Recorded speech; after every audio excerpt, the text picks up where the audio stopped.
Since ancient times, humans have kept animals as pets. They've been our loyal companions. They've been our protectors. They've been the stars of countless movies. They've taken the internet by storm with hilarious videos. And they've been members of our families as well. But did you know that more than 7.6 million animals enter animal shelters nationwide each year? 3.9 million of those animals are dogs, and another 3.4 are cats. And of these animals, approximately 2.7 million are euthanized each year. But luckily, there's another happier outcome for some of these animals. 2.7 million animals in shelters are also rescued and adopted every year. Many people are dedicated to helping these animals find homes, and there are countless websites and organizations that showcase the animals and help place them with families.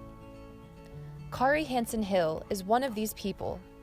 She created a Facebook page 5 years ago called Highland Critters to help owners reunite with their beloved pets and also find homes for stray animals. It's a Facebook page that I made several years ago to reunite lost pets with their owners here in Highland or neighboring areas, even Redlands. Sometimes people will post on there because you never know how far pets can travel. It used to be called Kari's Critters, which is my first name, but we changed it to make it more animal specific, and we've reunited thousands of pets with their owners, and it's just the most helpful site.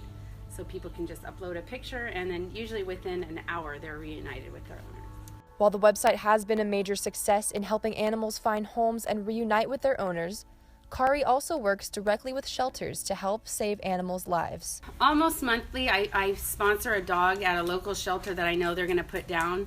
So I also, like I said, I follow San Bernardino Shelter and Divorce Shelter on Facebook, and they're always like, last call for this dog, or euthanasia today, and so I will sponsor that. Or I've bought hundreds of dogs for my students. Like, I'll post pictures in my classroom too. I'm like, can anybody take this dog? They're going to put it to sleep today. I'll pay for it if you can get it. And so, probably $100 a month.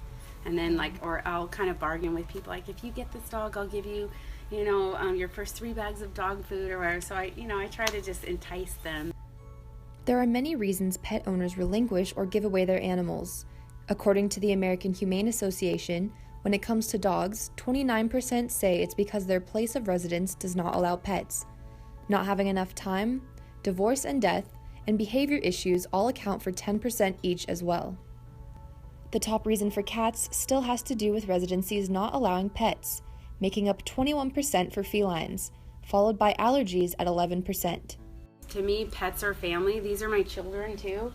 And you wouldn't give away your kid, and I don't understand why people are like, we have to move, but they won't take pets. Well, guess what? Then don't move to that house. Like, I just don't understand. I know sometimes there's desperate situations, but you can't. I just feel like people don't try hard enough, and they feel that animals are so expendable, and they're not. Many shelters have programs that allow people to help foster young animals that need extra attention. Jean Kirshner is a 2-time foster mom and also the owner of her very own 7-year-old rescue cat. Last year I took in 3 kittens, and this time I have the 2. Mm-hmm. So, and the 3 kittens I found very good homes for, which was that's the positive. Yeah. The shelters, they just don't have the personnel to bottle feed or to raise kittens. And so this has been a big help. While fostering is an excellent way to help save these animals' lives, it's not all fun and games. They're very messy little creatures, and they can be destructive, so you sort of have to keep your eye on them. They go up your artificial tree, they spread cat food all over. When they eat, they put their feet in the food. So that's the good thing outweighs the bad. Shelters also help by providing supplies for the foster parents, making it a little bit easier to take care of them. They gave me a lot. They gave me food, they gave me litter, they gave me dishes, they gave me blankets, they gave me the scale to weigh them because they have to weigh so much before they can get their first shots and all of that. If you are interested in fostering, remember that there are certain criteria you must meet before taking in any animals. They want to make certain that you have the facility for them and that you have the commitment to take care of them until they're adopted.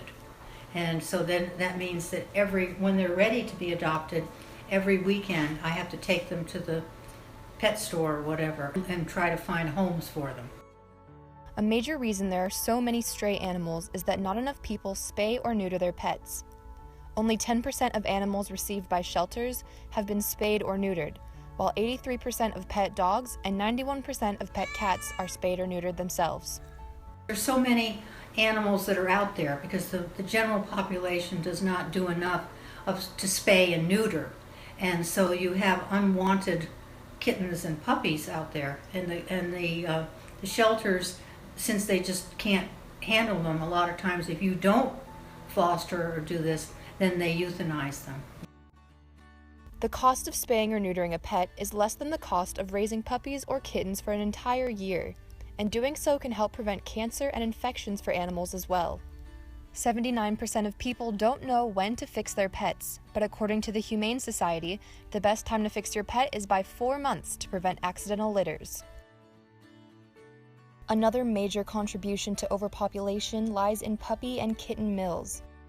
These are large-scale commercial dog and cat breeding facilities that typically house the animals in overcrowded and unsanitary conditions without adequate veterinary care, food, water, or socialization. Many people don't realize that oftentimes when they're buying pets from pet stores, yard sales, flea markets, over the internet, or from local papers, that the animals are coming from these mills. Because so many people want designer dogs and cats from stores and breeders, there's an excess amount of unwanted breeds left to live the remainder of their limited days in shelters.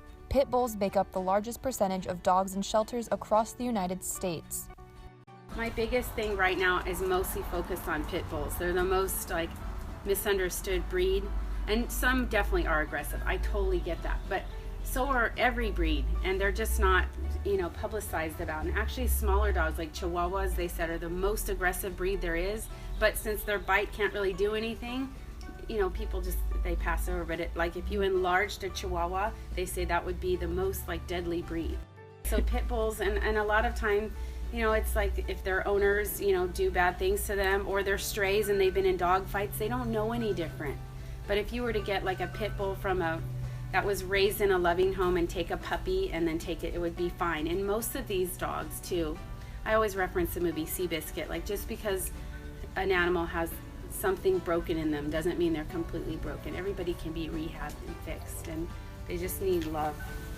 I'm so convinced that if you just show them love and kindness, and you have to have a lot of patience with dogs, and they'll come around, but I am so concerned about the pit bulls. When you go on a website for a shelter, that's all there is in there, hundreds of them, and it makes me so sad.